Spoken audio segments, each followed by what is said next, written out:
We were calling it hurricane season, and we actually cold called ESPN Films. Welcome to Beyond the Lens, presented by Diesel Films. I am Seth Shapiro. And I'm AJ Speaks. In this episode, we welcome documentary legend Billy Corben. As a college student at the University of Miami, Billy was the youngest director to ever premiere at Sundance with his film Raw Deal, A Question of Consent. Billy followed that up with Cocaine Cowboys, Miami's real-life version of Scarface, which electrified viewers worldwide. With his foothold on the Magic City, Billy documented his alma mater's football dynasty, the U, for ESPN's 30 for 30. He takes us back to when he was a child actor in Ron Howard's movie Parenthood and explains how that experience spurred his love of filmmaking. He walks us through his pitch of the U to ESPN and details what it was like working with Uncle Luke to score the doc. And you don't want to miss Billy tell us the film he would like to make about a certain NBA front office that has won a few championships. It is time for Beyond the Lens by Diesel Films. Big show today, an absolute legend in the documentary space, and the director of my favorite documentary of all time, Cocaine Cowboys. I remember carrying around the DVD. We welcome Billy Corben to Beyond the Lens. Billy, how's it going? Thanks for having me, Seth. It's an honor. You know, we like to break this podcast into 3 acts, and the first act is your story. Where did you grow up, and, where did your love of storytelling come from? I was born in Fort Myers, Florida, on the West Coast, and my family moved down to Miami, North Miami Beach, to be precise, a city with beach in its name and no beach in its borders. And we moved here when I was about 3 years old, shortly after my little brother was born. And so I've been a lifelong Florida native and lifelong Miamian. And I really, my enthusiasm for filmmaking started very young. I was about five or 6 years old when I saw a friend from the neighborhood who was on a Sears commercial. I'll never forget. She was riding a bicycle in this commercial. And I got very excited that a person that I knew from real life was on television. I did not excel in athletics the way my brother did. My brother was a very gifted athlete in his childhood. I, on the other hand, my first at bat at the North Miami Beach Optimist T-ball league, I struck out. So that was the end of my father's baseball dreams, for me. And so I started to do what this friend was doing. And I started after school. My activity was going out on auditions for commercials, mostly because Miami back then in the 80s, just a ton of commercials and modeling and catalogs and just a ton of shit back then. And so every single day there was an audition to go on, and I wound up booking a job on, you name a product sector, and I did a commercial for it. Fast food, detergent, sandwich meats, toys, like banks, whatever it was that they were shooting in Miami. I did a commercial for it. And then Ron Howard came to town having auditions for a movie called Parenthood with Steve Martin and Keanu Reeves and Joaquin Phoenix and a ton of incredible actors. And they shot it in Orlando at what would later become Universal, but was just at that point not very much a theme park quite yet. And so I got a part in that movie. And I think seeing Ron Howard, who, as a kid, I watched a lot of Nick at Night. I watched a lot of, so we watched Happy Days, watched the Andy Griffith Show. And here was a guy in Ron Howard that I saw on TV as a kid, who now is clearly a recovering child actor, but now he was like in charge of everything. He was the director, and he was not only a fantastic director, but like his whole set was like a family affair. His wife was there, his daughter was there, his father was there, his brother was there. They were all in the movie, either in small parts or big parts. And it was just like fun. Like that was the moment I think that I realized that maybe if there is a future in this, that would be the future as a director. And so it was really that I think started me on this path. So take us to the next step. Once you realize that's the path you want to go on, what do you do next? Well, I mean, at that point I was still a kid. I was still an actor, but in TV production class in middle school at Highland Oaks, which is in like North Miami Beach, Aventura area, I met Alfred Spellman, who to this day is my producing partner, along with David Sipkin, who I've known since preschool in North Miami Beach. And Alfred and I, we had a teacher named Sheila Spicer, our TV production teacher, who just identified something in us, a certain kind of drive and interest in production. And she literally handed us the keys to the studio, the TV production studio at Highland Oaks Middle, and put us in charge of producing the daily morning news show that was aired on the closed circuit television in the school.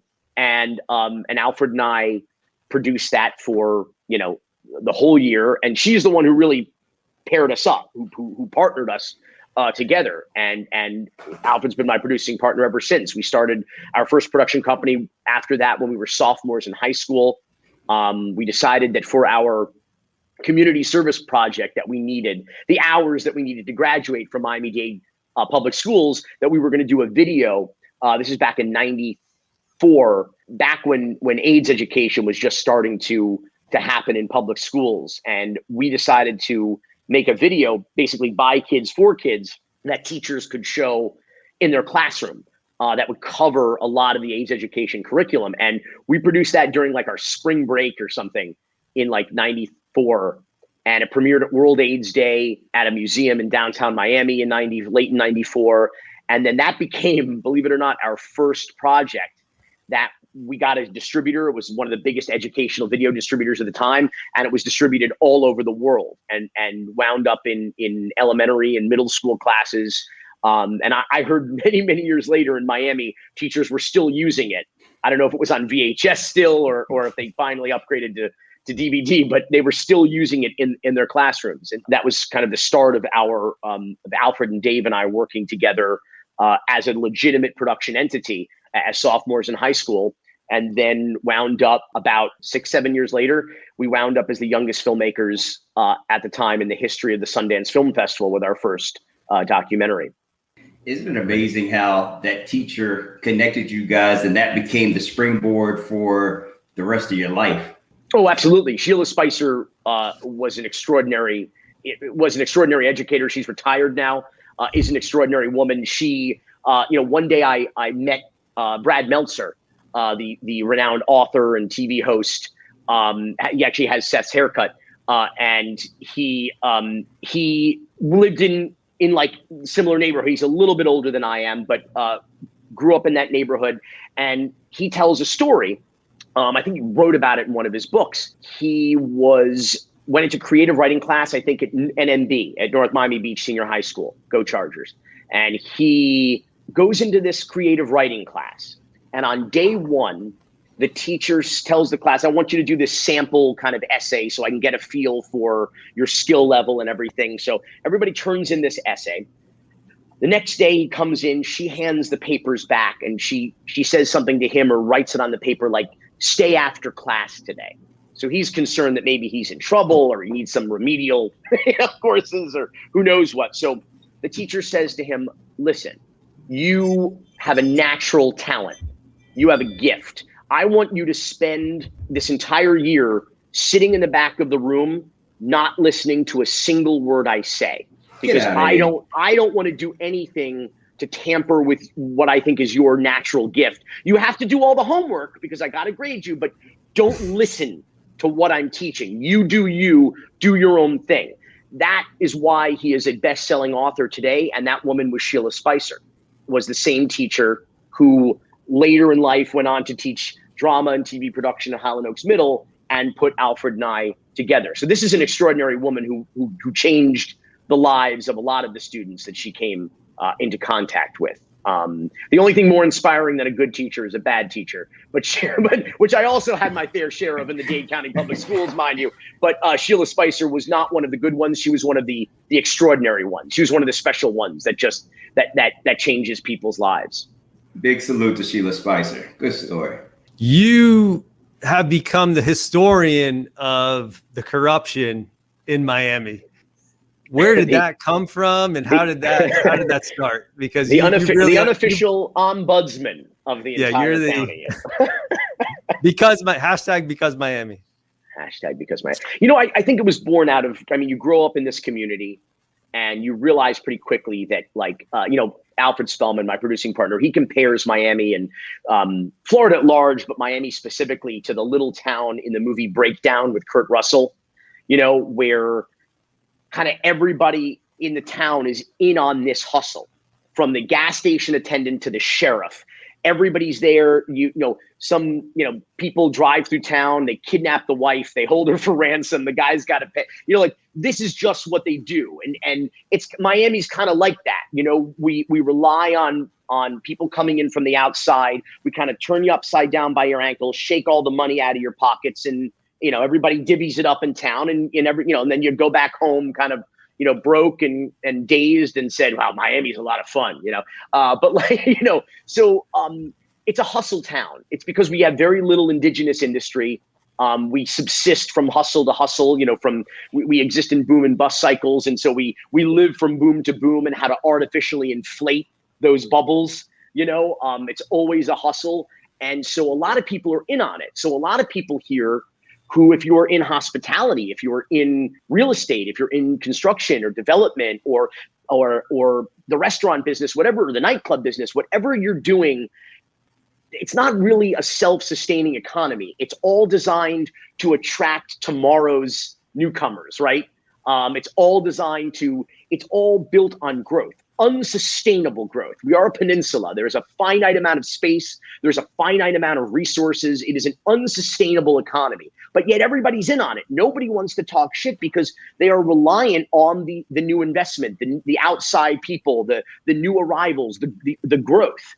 And so, somebody's got to call it out. Someone has to say, if you really love this place, you have to say, you got to hang a lantern on the problems. You go, what's the saying? We only roast the ones we love, but the reality is that how are you going to make anything better unless you acknowledge that there is a problem, that there is a toxicity? There's arguably a cancer on this community, and it is by and large the political class, the political grifters and the dynastic kind of political crime families who have been feeding at the public trough and victimizing this community and the taxpayers for generations. Someone has to call that out. And there's not a lot of people, incidentally, in a position to do so for two reasons. Number one, their livelihood is connected to the lie.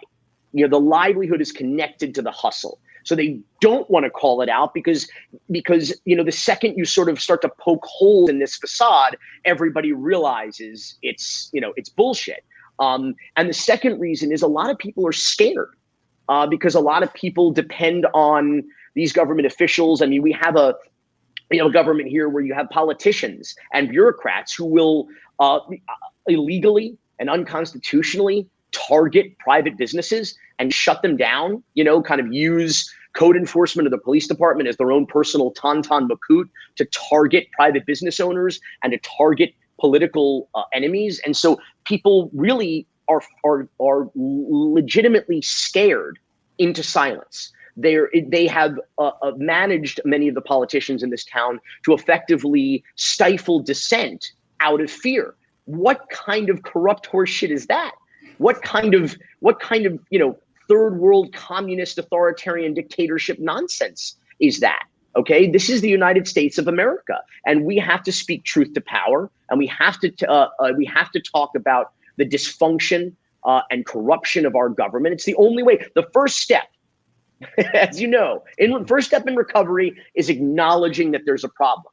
And so there's nobody in denial in Miami. There's people who are just lying. Okay, and they're lying because that is their business. Their business is for people to believe the myth that we're a tech hub, that we are Hollywood East, that we are a modern art community. None of these things ever come to pass, but it's damn helpful in selling real estate and building condos and renting hotel rooms and booking restaurants and nightclubs and bottle service. And so everybody says the rising tide raises all ships. And that leads us to the other problem. The rising tide will eventually stop raising our ships and eventually sink us. And nobody seems to care as long as the checks are clearing and the Bitcoin is flying and the The cash is raining. I mean, everybody seems to be cool. And then at some point, there's just not. It's a disposable city. And at some point, hopefully, I mean, not in our lifetimes, it will be underwater, and then everybody will just move on to the next disposable city. So that's the happy ending. We've lit the fire, everybody. We've lit the fire. You finish Raw Deal, and then you start, I assume, what becomes your next huge project in Cocaine Cowboys. Does that start immediately? How long does that take? What is the process of that project? No, it took a couple years for us to decide what to do. We had spent an entire year plus on this, our first documentary, and so we needed to figure out what the hell we were going to do next. We kind of went to Sundance a little unprepared. We didn't have anything else to pitch. We didn't know what our next thing was going to be, and so we did the movie blew up at Sundance. We did 60 interviews in 5 or 6 days with press from all over the world. Our doc was the first movie to sell out all of its screenings at Sundance in advance, and it was a whirlwind experience. And so the last question of every interview was always the same. Everybody would say, okay, now that you have arrived, right? Are you guys going to go to New York? Are you going to go to LA? What's the next move? And as obvious as it was to them that we would move to New York or LA, industry meccas, it was just as obvious to us that we were going to come back to Miami, which is what we told everybody. We're going to go back home. I mean, first of all, home is where you go when you're done with other shit. That's why they call it home. So there was that, along with the fact that we had this idea, call it a gamble, call it an investment. Gamble is probably more accurate, but that we were going to tell stories from our hometown, about our hometown or home state, that we were going to develop Florida fuckery as our nonfiction genre. It had been a genre in nonfiction and certainly in fiction, but not really in nonfiction filmmaking and documentary filmmaking. And we just saw it as this extraordinary untapped resource for documentarians and for real life stories that we wanted to embrace and help export. Florida fuckery is our top export, actually, other than, I think, oranges and machine guns that are made in Florida. But that's what we wanted to do. We didn't want to be 3 more schmucks peddling our wares in New York and LA like everybody else who has a big Sundance premiere or debut. We wanted to be the Miami guys. We wanted to. We knew that nobody might know who Alfred Spellman was or David Sipkin or Raconteur, our company, but we were hoping that they would know us as the Miami guys or the Florida guys. Like there's a lot of filmmakers, and Spike Lee in New York or Martin Scorsese in New York, Richard Linklater and Robert Rodriguez in Austin, Tarantino in LA, and Night Shyamalan and Philly and Pennsylvania and rural Pennsylvania. You have in Baltimore, John Waters and David Simon and Barry Levinson, people, Kevin Smith in New Jersey, you just associate those filmmakers with their geography. And so we wanted to do that. We wanted to kind of, bootstrap, if you will, our brand onto Miami, which we felt was not a provincial move, but an international move. It's an international city. Everybody wants to be in Miami. That's the reason most people hate Miami, is because they wish they were here. People love to hate Miami. I hate to love it, I think, is my problem. But I think that's true of a lot of people who are here. But that was our move. And to that end, we needed to develop a project that was going to be our calling card, right? That was going to herald the arrival of our brand. And so we developed this idea called City Made of Snow, about the cocaine boom, really about our childhoods, if you will, to sort of explain what was happening here in Miami when we were growing up. So that was the idea. Of course, we later changed the title to Cocaine Cowboys. And certainly I think the investment or the gamble paid off, the idea that we were going to be, so then we weren't the Miami guys per se, but everyone was like, oh, the Cocaine Cowboys guys. Right. So that, which is okay too. It's better to be known for something than for nothing at all. John Roberts, may rest in peace, and Mickey Monday, probably the 2 greatest interviews in documentary history. how did you find them? And, how did that process start working with John and Mickey on Cocaine Cowboys? Yeah, and I'd argue Jorge Riviala, George, aka George Rivera, the hitman who we interview in the latter half of the doc. Here's something interesting about it. So we started getting these. We got an angel investor on board because we pitched it everywhere. After Sundance, we could get interviews anywhere and everywhere. So, but in those days, you have to remember there was gatekeepers, man. Like, this is right at the dawn of YouTube. Barely at the dawn of YouTube. Actually, YouTube launched in 04, 05, so, and certainly, Netflix was, just a DVD service, at that point. Cocaine Cowboys blew up at Netflix on the red envelope. Remember the red envelopes, coming in? Yeah. So I had it. Yeah. So we pitched City Made of Snow everywhere. But again, there was only 8 or 9 companies, theatrical distribution companies for documentaries. So those executives were the gatekeepers. If you could not penetrate or capture the imagination of that finite, very small number, not even double digits number of companies, you would get nowhere, and if you could not then get into a film festival, you got nowhere. There was no other way to kind of, go direct to your end user or your audience or, so we could not sell City Made of Snow. We could not get industry financing for it. Nobody got it. Everybody said, didn't we see this in Blow? Didn't we see this in Scarface? Wasn't this in Miami Vice? And we're like, yeah, but this is a documentary. How many times are you going to tell the Al Capone story or an Italian gangster story? This is a different, we obviously failed to, I don't know if they failed to get it's real life. It's real life. Yeah, we failed to pitch it, perhaps, but we could not get anybody interested. So we got an angel investor just to get started and to get those initial interviews in the can. And we knew pretty early this was something kind of cool and special, and because of the content of those interviews, John's and Mickey's and Rivy's and even the lawyers and the cops and the journalists that we interviewed, everything was it was wild. It was just everybody was very raw and candid and it was really, really compelling stuff. And in fact, I'll tell you this, as we started to edit it, David Sipkin and I edited it in the second bedroom of my apartment in Miami. We converted it into an edit suite. He and I worked literally back to back. I would face one Final Cut Pro system. He would face the other, and we started editing this thing. And so there was a moment. This is wild. So there's a moment where we're in the edit, and we call up Alfred, our producing partner, and we say, okay, listen, we have the first cut, right? We have a rough cut. And Alfred says, how long is it? And I say, it's 3.5 hours. He goes, fuck you, keep cutting. And he hung up. And so Dave and I started cutting. And then we started talking. And then we started drinking and talking some more.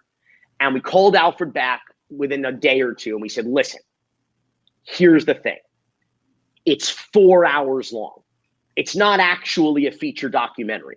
I don't know if that means it's 2 2-hour docs or it's 4 1-hour docs, but the first half is about the cocaine boom, right? This industry and how it blows up and the money just pours into, this narco economy into Miami and helps build the city. Second half is basically the downfall. It's about the enforcement and the murderers that basically kill the golden goose, as Mickey Monday says in the documentary. So those are the two halves to the story. I said, so basically and we talked about what that meant structurally and how we would introduce Rivy. We would hold Rivy and introduce the hitman in the second half rather than integrate him as a commentator in the first half. And honest to God, for the next day or two, we worked under the guise that this was the concept. And then I remember Alfred called and he said, listen, because, Dave and I handle the creative side of the business, whereas Alfred handles the business side of our company. And Alfred says, listen, it's hard enough to go out into the marketplace and sell one independent feature documentary. He said, we can't reinvent the wheel. There's no such thing as a double feature or a doc mini series. He's like, there's no such thing as that. You know, and he's like, we can't go out into the marketplace with something that's with an unsellable product. He said, let's just cut the best feature doc that we can, and then maybe there'll be opportunities in the future to do some ancillary projects or things with it. And so we went back to, cutting it down to 2 hours. And so, which we eventually did. But what's funny about that is flash forward, less than a decade, and we would go to buyers in the last few years with feature documentaries, and they would say to us, can this be 6 hours? Can this be 10 hours? So we practically invented the documentary miniseries in 2005, and nobody knows about it because we talked ourselves out of it, and which I thought was pretty funny. And then incredibly, when Cocaine Cowboys blew up in the bootleg market, which is where it first blew up, at the flea markets, at barbershops in Miami Gardens and Carol City and the Carol Mart and really very much in the hip hop community and the flea markets that would would perpetuate bootlegs. It went viral before viral was a thing. It went viral on DVD-Rs, on physical media. People told me that they ripped the bootleg and put an MP3 of the entire movie soundtrack, all 2 hours of it, on their iPod and would listen to it in the car. And years later, I'm like, we fucking invented Audible and podcasts. That would have been like the first serialized, but we could have fucking made a podcast out of Cocaine Cowboy because it's nonstop talking, right? And music and stuff. So I was like, that's hilarious. You could have made it a podcast too. Holy shit. Everything. I want to ask just one more thing for our listeners about the Rivi Ayala interview, which was done at the jail. Yeah. For our listeners, how do you set up, and for myself, how do you set up an interview at a jail? How do they allow cameras in? How do they allow him to talk? Kind of just give us the brief story about that. Federal prisons, the BOP do not allow cameras or have not allowed cameras in their places since Timothy McVeigh was interviewed for 60 minutes before his execution. And state prisons are a little bit different. They're individual, obviously each of the different departments of corrections in different states have different policies. Then the wardens have a lot of power over determining who can and can't, and if we will or won't come into their institutions, and rightfully so. They're responsible for security there. And fortunately, we just encountered very willing and transparent Florida Department of Corrections in those days. I don't know what it's like now, but in those days, the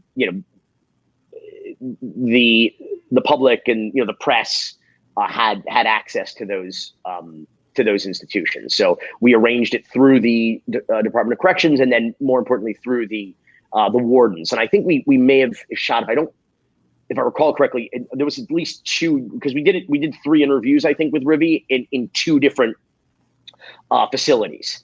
And I attempted an interview at another facility in the Panhandle with Miguel Perez, another one of Griselda Blanco's alleged hitmen, who we went there and set up the interview, and he came in the room and said he's not doing. His lawyer told him not to do it. And this was after we went through all of the rigmarole of we visited him first without cameras, and we came back. We made all the arrangements through the through the prison and the warden, and we went there. We checked in all of our equipment. They searched us. They told us, you can't bring, one of our crew members had a little toolkit that had a Leatherman. Obviously, you can't bring, anything that could double as a weapon. And so we went through this whole and then set up for hours. I mean, we drove into the, pre-dawn. We drove into the Panhandle. I mean, it was this whole, and then he comes in and says, I can't do it. My lawyer said not to do it. And Alfred's like, you could have told us before we came all the way up here and set up and everything. So that was an interview that we never got. Last teacher point for me on this part before we move to Act 2. You mentioned angel investors, and everybody may not be familiar with the term or how that process works. Can you briefly explain that to our listeners? And then for your angel investor, I guess it was worth it for them in the back end. In the long run, yeah. I mean, listen, find a rich friend. I mean, that's what an angel investor is. It's a rich friend with some disposable income who can afford to lose it. But most importantly, what an angel investor is someone who is less investing in the project and more investing in you, who believes in you, who likes you, who really just says like, I want Billy and Alfred and Dave to have a shot, and that was our angel investor, was someone who's just like, listen, these guys did it with Raw Deal, A Question of Consent, went to Sundance with it. Just these 3 kids from Miami who moved to Gainesville and made a documentary, and a year later were at the Sundance Film Festival.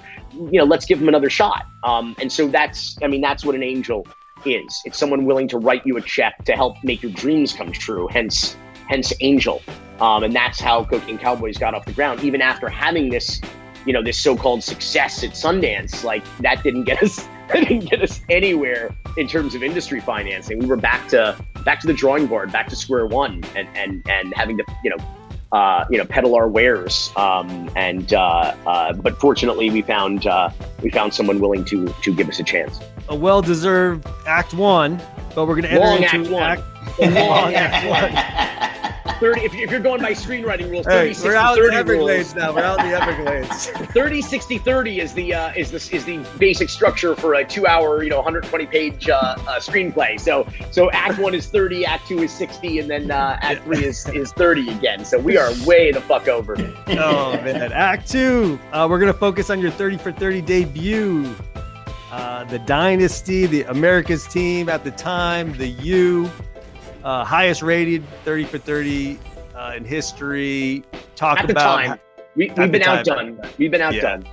I'm sure The Last Dance, if that's considered 30 for 30. Well, first Broke actually. We outdid ourselves, and then some of the subs. I mean, the brilliant OJ doc, which was just a mic drop of the 30 for 30s. Just a masterpiece. How did ESPN come to you? And it must have been a dream come true to do a doc about the U.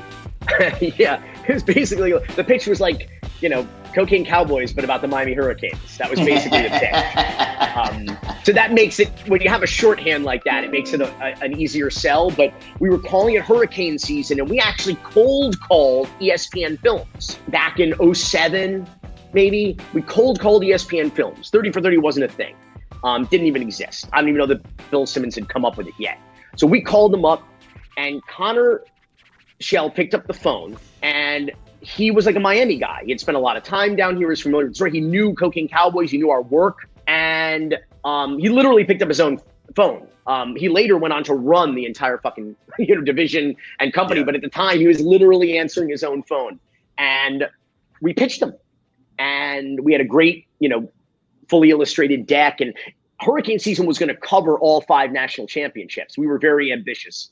At the jump, we were like, we're going to do this whole thing. Obviously, it became pretty clear as we started that this was going to be a team of the 80s story, and that because the 01 thing is its own. I mean, it's practically, it's literally the next generation. It's like Star Trek: The Next Generation. So like we knew that like, how are we going to cover the decade, practically in between, the national championships and what happened in that period. And we always joked, maybe someday it'll be the first 30 for 30 sequel. We'll get to do that story, which is funny because we did the same thing with Cocaine Cowboys. I told you, Alfred's like, let's just do this one feature doc. And then maybe if anybody sees it or likes it or catches on, maybe we'll have an opportunity. And now we're on like our 4th title in the Cocaine Cowboys franchise, and kind of the same thing happened with the U, where we joked like maybe we'll do the 01 team as a sequel someday, but that was a pipe dream, we thought. So anyway, and you did.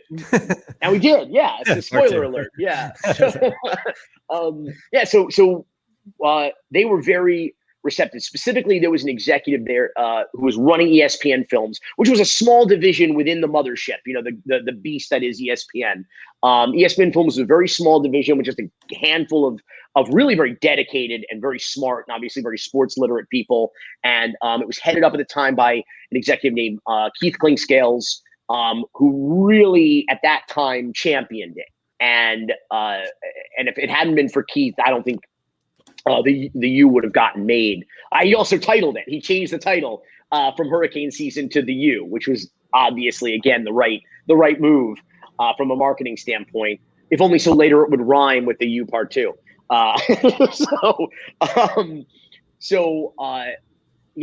We went, and that was a tough pitch, I got to tell you. We went and pitched a small group, and then we wound up in Bristol, Connecticut at the mothership in this giant, really rather intimidating conference room with this like ridiculously long table packed with people. I mean, every seat was taken. And here was Alfred and I, these two little white boys coming in, like telling with like stars in our eyes, telling the story about the greatest show on earth, which we witnessed in part at the Orange Bowl as little kids, and so obviously, though, it was a story for us about, racial tensions in a community that was home to not one, not two, but three uprisings as a result of African Americans being killed by unarmed African Americans being killed by white and or Hispanic police officers over the course of the decade. Arthur McDuffie in '79 with riots in 1980, Louis Alvarez in '84, and then Lozano in '89. And Miami burned during the Super Bowl at Joe Robbie Stadium in January of 1989. And so, that was very much the backdrop of the story, was this community ravaged by the cocaine wars, by the Mariel boat lift, by the McDuffie demonstrations. And so that was the context that we wanted to tell it, in no small part because, the best sports documentaries are the ones that are the least about sports. So wherever you get to bring in modern history, contemporaneous history, pop culture, wherever you get to do that, obviously is incredibly advantageous. Because sports stories in general are pretty easy. They're like cheating because sports in general has all of the drama built into it. Like overcoming adversity, creatively overcoming obstacles, people cheering at the end. Like it has a lot of the stuff that you like. If you think about even mediocre or bad sports movies, they're still pretty watchable, whether it's a scripted movie or a documentary. Like even bad sports stuff is pretty entertaining, or you can still sort of just like, veg out on the couch and watch a mediocre sports movie and be pretty well entertained. So we wanted to, obviously our goals were a little bit loftier with it, to tell a story of Miami in the kind of way that we did with Cocaine Cowboys, make Miami a character in the story. And ESPN was down, I think, because Keith championed it, though.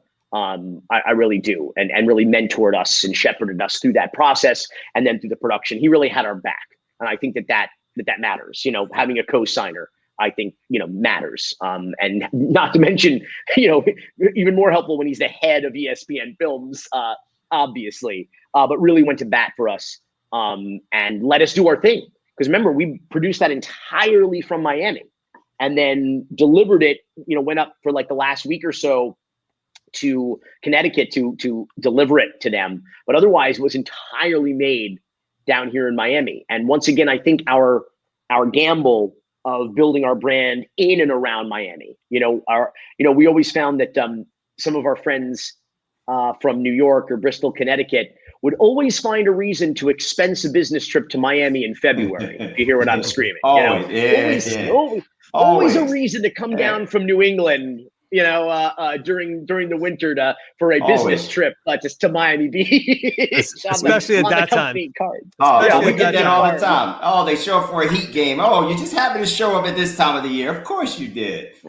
Yeah. So, it's so that was always fun. But again, I think that was a place where our investing in our geography, became a big part of our success. First of all, I thought that you did a wonderful job in that, watching it back again, in taking people and showing them how different it is in Liberty City and Overtown to Coral Gables, and then tying that into what you were just talking about with the two Miamis back in the day, with the Miami Beach and Overtown with Muhammad Ali and them. So I thought that was a wonderful way to weave that. But my question to you really is, right now, what is your directorial process? How long did it take you? Did you start with the end? Did you start with the beginning? I know you said, hey, we're going to pick, you ended up picking these 4 years and 4 championships, but how do you go through that process of breaking that down and deciding where to start and where to stop? And how long does that whole thing take? Or how long did it take for this doc?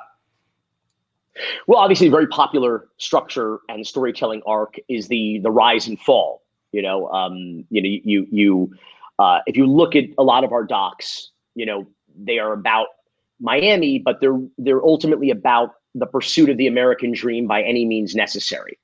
And so I think that those are, those types of Horatio Alger stories, or the American dream gone awry, or whatever you want to call them. I mean, it's Tony Montana essentially is what it is. I think those are very popular conceits in storytelling. And so that was really what we wanted to do, was tell the rise and fall of this dynasty, of the team of the 80s, mind you, because of course it would resurge in the late 90s, early aughts, but specifically ours in the U Part 1 was a team of the 80s story. In fact, that would have been the subtitle if we had the U : the team of the 80s, because it was nothing like that, obviously, and so like that program in that era. And so both athletically and culturally, I think. And so one of the first things that we try to do is try to lock down a look, right? What is this going to look like? What's it going to feel like? What's the aesthetic? What's kind of the color scheme?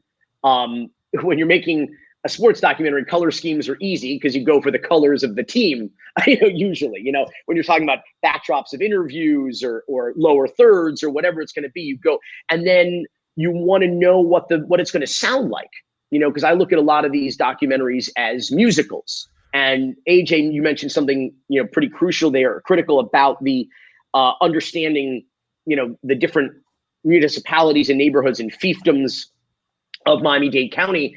And one of the things we did to represent Coral Gables, for example, it's one of the wealthiest neighborhoods in Miami-Dade County.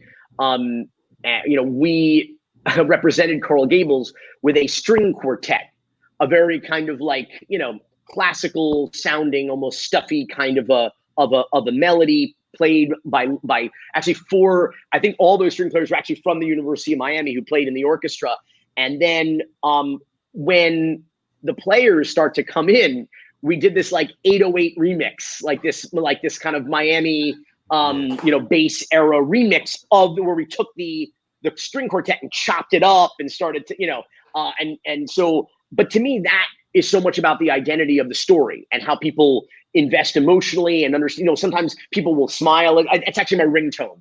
That cue is still to this day my ringtone. That particular piece of music, it starts out with the string quartet and then it goes, and so, but we try to dictate all of that as early as possible. So like the director of photography and the gaffer and the composers and the editors, like everybody, and the motion graphics people, everybody's on the same page. So everybody's moving towards a common goal. When I don't have all that vision together in advance, that's usually when the project doesn't turn out as well as I hope. There's been quite a few of those, where it's just, if I didn't have it all in my head, it doesn't, from the beginning. Now you make compromises along the way, you find better ideas. Obviously you collaborate with people, but if you don't have a clear vision, whether it's the final vision or not, a clear vision going in, those are the projects that never quite work out. And the U was just one where it's like, I knew exactly how we should do it and how it should look and what the music should sound like. I said, I want the music to be like classic, Aaron Copland, John Williams, like NFL film style orchestral music filtered through an 808, through Miami bass music of that era. So like, as soon as we nailed that, like, it was like, okay, now like it makes sense. There's a vision. I'll tell you an interesting story. A very dear friend of mine, he is blind. He had retinitis pigmentosa and lost his eyesight over the course of from teenagehood to adulthood. And one night, he and I'm dropping him off at his place, and I guess this is years ago, my iPod was plugged in, and it started to play the U soundtrack, the U score. And it was all the music from the movie, including the Uncle Luke theme song, all in order, in chronological order. Somehow, I don't know how this happened, we wind up sitting in his driveway for like an hour and a half, listening to the entire soundtrack in chronological order while I described to him what was happening in the documentary, kind of scene for scene, cue for cue, beat for beat. And this was a lot of years ago, but every once in a while, Isaac will bring it up to me. He'll go like, that was the most incredible, most fun night. Just like he goes, because the music told the story. And so I was able to describe to him what was happening in this documentary, what some of the guys were saying while listening to this music. And it was like a musical, like it brought it all to life. That is a very cool story. Amazing. And you wrote some of the music, right? I mean, what was that like? Are you a music writer? Because I saw you on the credits under like puppet. No, I wrote one of the themes. I did that on some of our docs. Sometimes when you're like on set, you just start singing, like you just, and that's always a good sign for me when the documentary starts singing to you, or you start singing along to the documentary while you're making it. That's a pretty good sign, and so that just happened here. Just like I sat down at a piano and figured out this theme, and then the composers, the really, when it comes to music, I'm all passion, no talent. So I kind of play it out, and then the composers who have the real talent and arranging capabilities integrate that theme into the score. I did that on Square Grouper, The Godfathers of Ganja, on Dogfight, on the U Part 1, maybe a couple others on Raw Deal. Yeah, a couple others. Like you just get inspired, like you just, you're on a project and you just like, listen, I wrote the hook, the U. It's all about the you. It's all about the you. It's all about the you. You say it.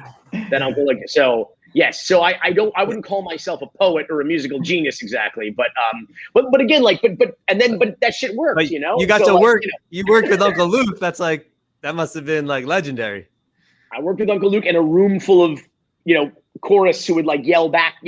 We did the call and response shit live in the room at a studio in Little Haiti. Yeah. There's so many great interviews in the documentary. Who was your favorite and who were you possibly bummed that you didn't get?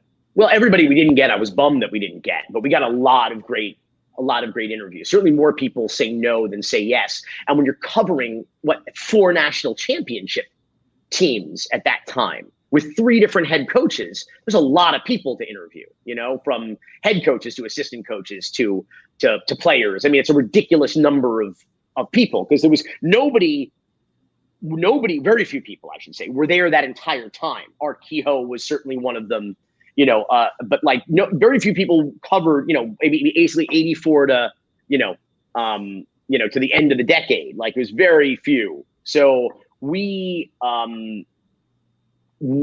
asked as many people as we could get in touch with. I think on the first documentary, my favorite interview had to be Jimmy Johnson. I think it was I had a lot of fun. I really enjoyed it. He looked so good on the water. He looked so good. Beautiful. Exactly. It was set up great. Yeah, he was just like, he looked like Mr. Miami right there. He did. But Bernie Kosar was great. He and I became friendly. He was later in our Broke documentary. He was one of the nicest, like just the sweetest, nicest guys. Melvin Bratton. I loved interviewing Melvin Bratton. Yeah. I loved interviewing Alonzo Highsmith. Loved it. Alonzo Highsmith, who looked like he was ready to get out on the field, like in that. I mean, he is fucking. I mean, just like in shape, stacked. Man. Yeah.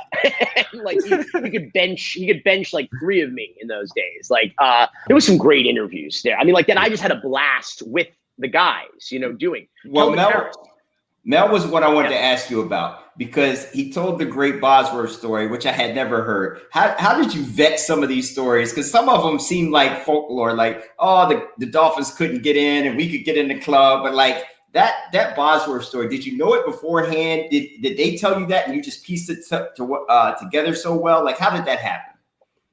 Yeah, some of these stuff, we had pre-interviews. We had done a lot of research. There's a lot of these stories that you don't know if they're apocryphal or if they're true. And then you get these guys in a room and you finally get to ask them about it. And there's some great deleted scenes too on the DVD and Blu-ray and on YouTube that were just amazing stories that a lot of these we knew in advance. And so we're prepared, with the B-roll that we needed and what we needed to dig up from the archives and the game footage. But then like there's details you don't know. So they walk you through it and then you have to just piece it together and find the right footage to intercut. Sports docs are fun that way. There's a lot of footage, that you have access to and you get to use. Not every doc, you have the advantage of having the right B-roll and archive that you need available to you. I wanted to ask you do a great job with archive footage. for our listeners out there, what is kind of your ethos about archives, about finding it, that kind of part of the process? What is your kind of talk through your ethos about archive footage? My producing partner, Alfred Spellman, calls what we do synthesis journalism. Very rarely do we originate, a story or a piece of journalism. We're often standing on the shoulders of giants, whether it's the people who actually lived these experiences, or it's the journalists that have already covered them in the past. In the case of Cocaine Cowboys, of course, we had dozens of hours of local news archive footage at our disposal to integrate into the documentary, thanks to the Florida Moving Image Archive, now housed at Miami-Dade College on the Wilson campus in downtown Miami, which prior to that was housed in the basement of the main library, a few blocks away in downtown Miami.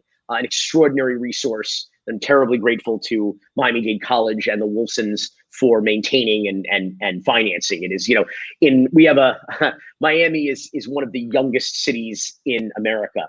And so as a result, and of course, culturally, we have a transient population and a real lack of institutional memory. Like any young city or any young person, we are kind of America's perpetual belligerent adolescent. We don't really preserve or respect our history.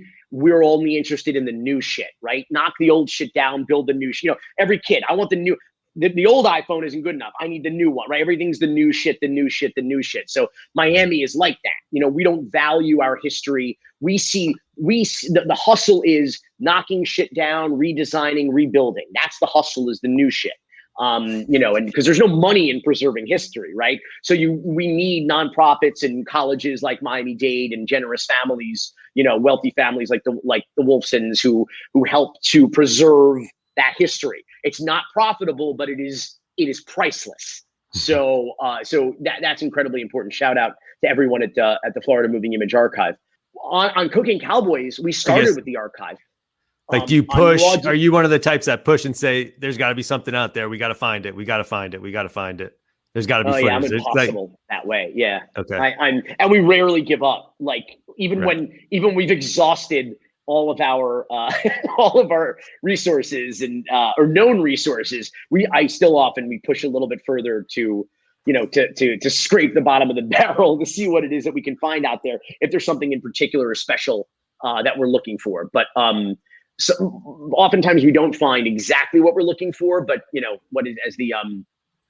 as the famous poet once said, you can't always get what you want, but if you try, sometimes you just might find you get what you need.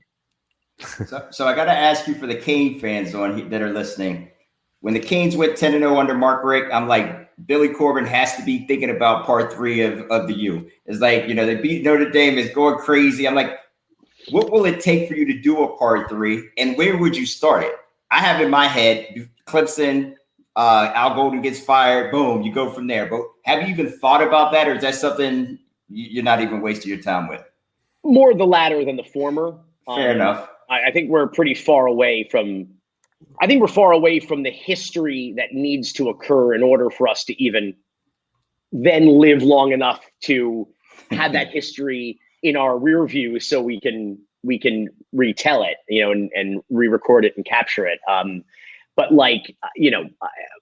that Notre Dame game that you're talking about was as electrifying an environment as I've ever experienced at a football game. That includes the Orange Bowl, that includes the Super Bowls that I've attended at Joe Robbie Stadium.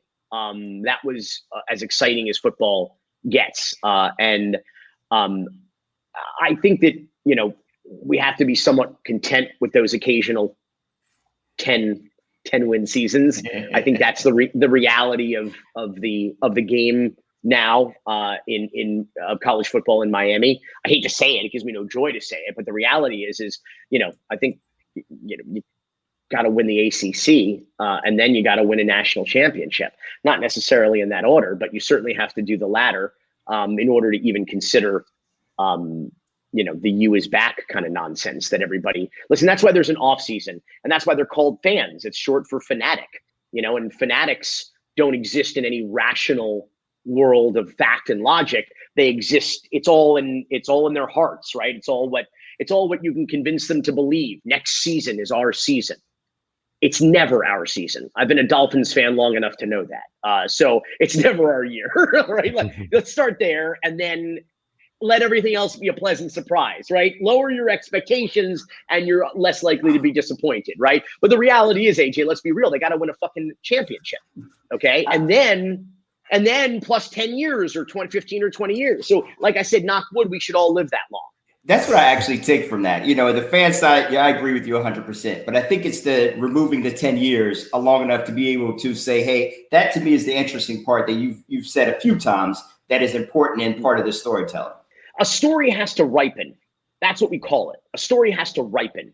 There's so much nonfiction content these days that people are making documentaries. They're so busy making documentaries, they're barely living life.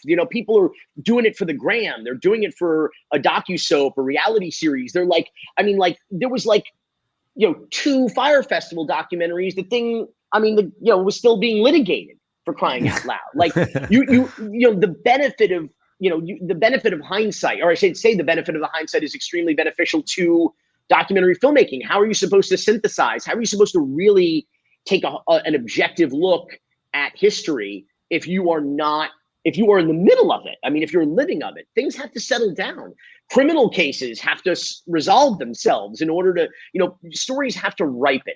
People have to be ready to confront their demons and tell their truth in an honest way. A lot of people get so caught up in revisionist history, especially when you're living it, when you're spinning it. If you're in the middle of the spin, you're never going to get the best doc, or you might get an entertaining documentary, but you're not going to really be able to recreate that history without a little bit of distance and objectivity. You need people to be able to, be at a stage of their life where they're looking back at their younger self none of us are ever objective about ourselves. It's tough to see the forest for the trees, but in a way where you're at least able to be critical and laugh at yourself and kind of say, put yourself in that frame of mind, but also, from a standpoint of the next phase of your life. And I just think that a lot of docs these days, especially with the ubiquity of documentary content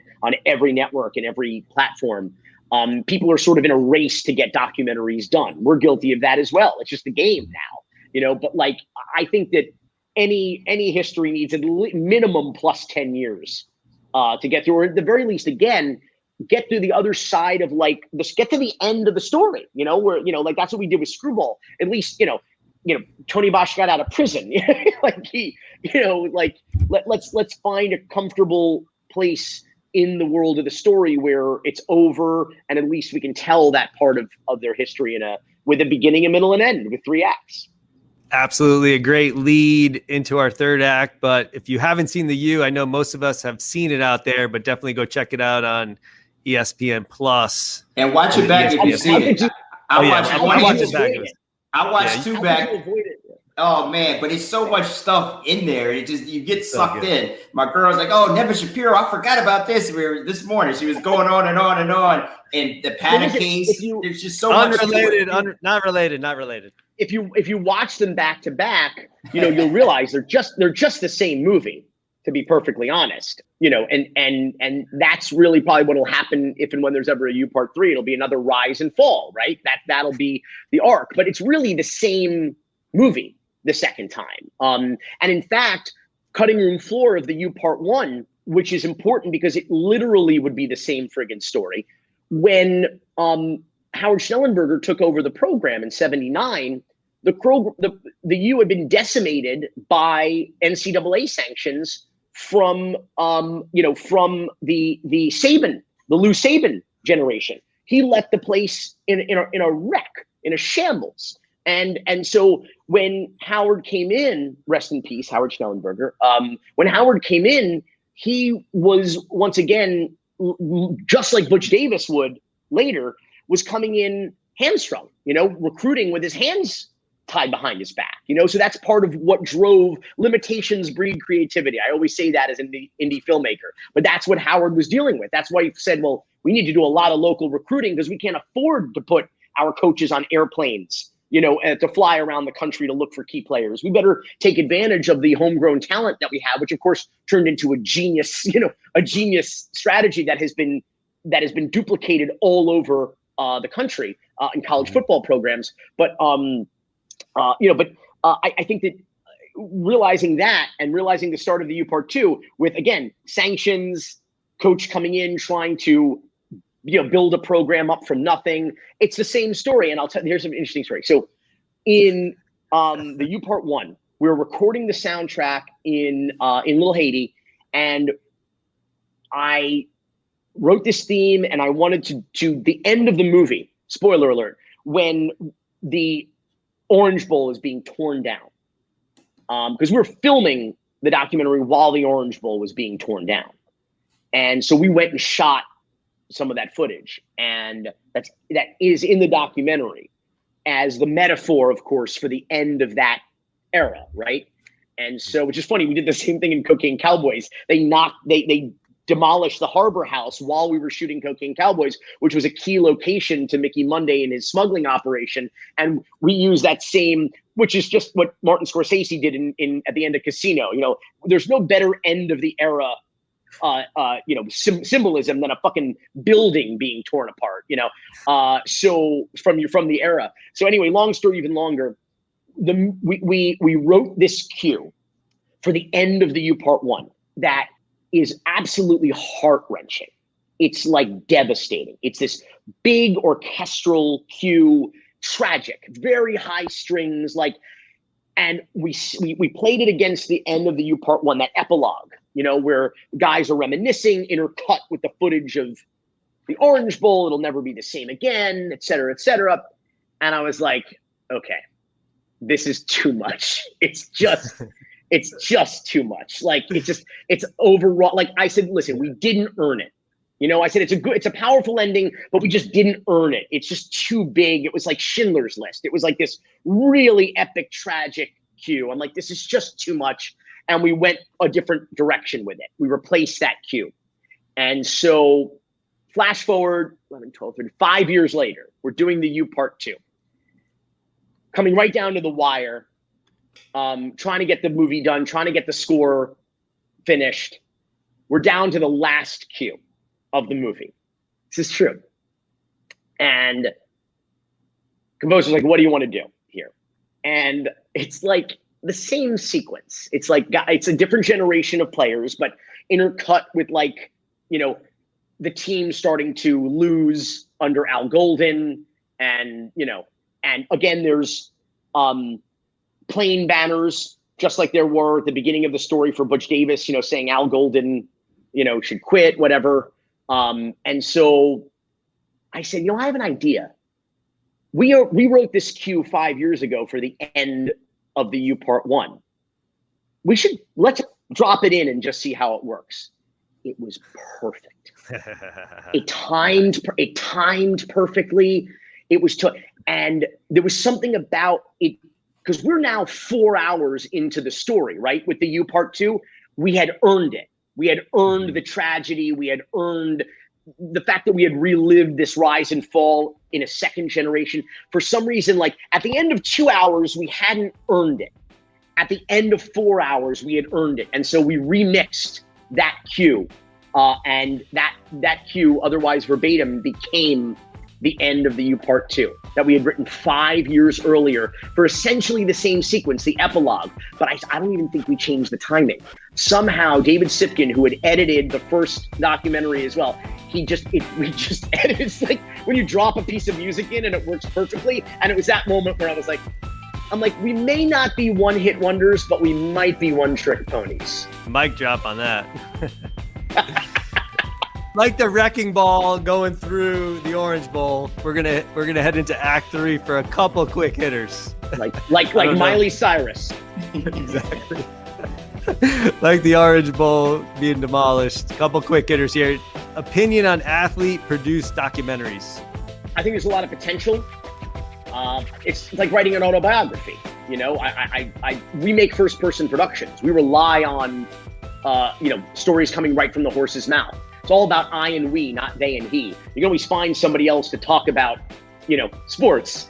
Can you get the people who lived the history and made the history to tell their stories? So I think that there's an upside to it.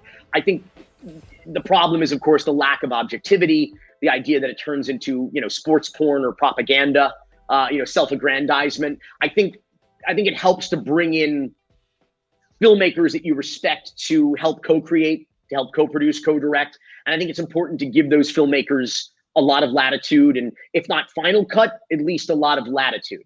I think that, I see the pros and cons. The reality is that, a lot of athletes who have a lot of, power and fame can control their own destinies and stories, as they should. I mean, it's their story, but I think that they need to collaborate. They need to collaborate, and they need to share narrative duties and let other people come in with their truth and maybe a little bit more objectivity. Very diplomatic answer. I like that. One filmmaker, but it's a legitimate form. That's the thing, is that the idea of, and even family members, the offspring. There's a lot of documentaries. There's a tradition of children, sons and daughters of interesting people, not just athletes, but just of famous people or interesting people doing stories about their parents. I just think that's a very legitimate and viable genre of filmmaking. One filmmaker you'd like to have dinner with? A filmmaker, Billy Wilder. He's dead though. That's still a good answer. What would you? Yeah. What, honestly.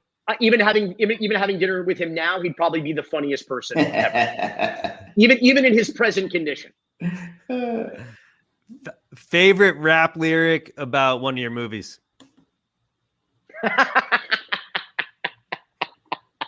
Oh shit! Give it to us.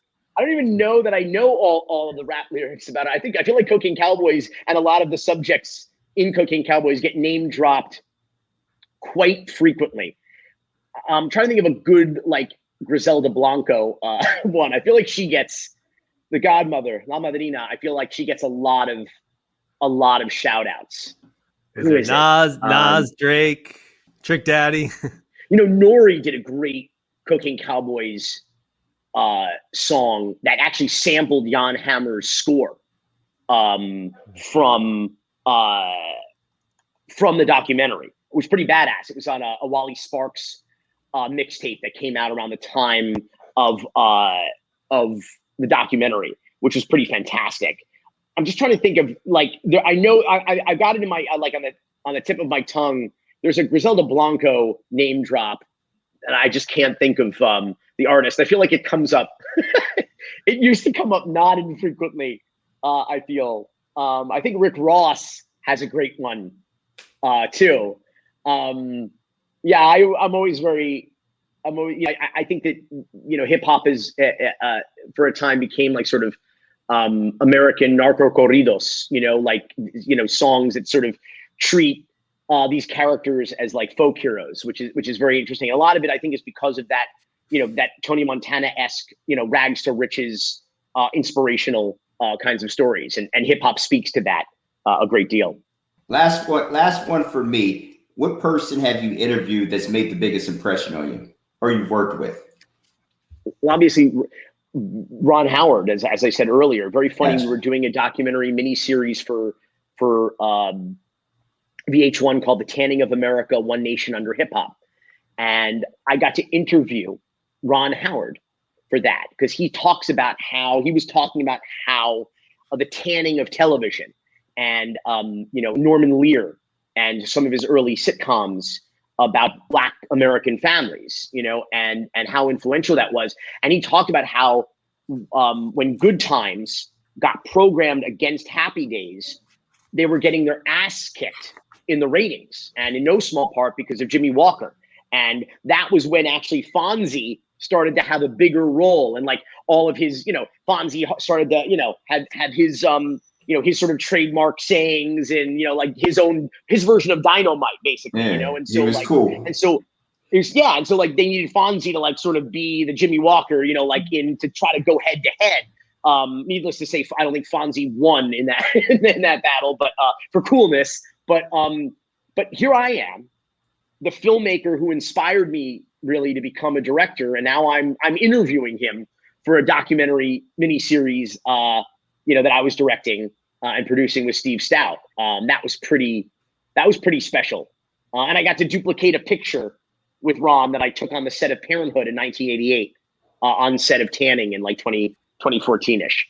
So that's pretty cool when you kind of get to meet your hero again and tell them, like, you inspired. I'm only here interviewing you because I watched you direct on set of Parenthood in 1988 in Orlando, and here I am. Last one for me. We're talking sports documentaries. Who would you want to hear on this podcast? Well, Pat Riley. I think we can make that happen. Ooh. Yeah, I mean, I told you, I people have come to me, and this goes to the issue earlier of when is a story ripen, right? When's a good time to tell a story? So for years, I mean, people have been like, you got to do a big three, right? You got to do big three, Miami Heat documentary, right? And so I'm like, too soon, bro. Too soon. Settle down. Tranquilo. Because first thing that has to happen is they all have to retire. Okay, 2 down, right? 1 to go. And then you need to plus 10. You need some hindsight. You need some distance. To gain perspective, to get, I think, the most fun and candid interviews out of everyone. But for me, that's not a sports story. A lot of sports stories are being told. I want to tell a front office TikTok. I want that to be a sports business story. I want to understand how those moves were made. The guys hitting each other up, helping to recruit each other into it. I think that is the story. The story is not, these guys in shorts and jerseys. It's them in 3-piece suits signing contracts with lots of zeros in them. That and how, and sort of the puppet master behind the scenes making that all happen. That to me is, those are docs that I'd like to, the sports business stories, I think, are the docs I'd like to make and that I'd like to see moving forward. And that to me is the real story of the big three, that I want to see.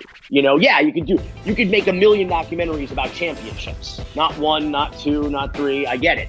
But like really the story about how they came to win, not one championship.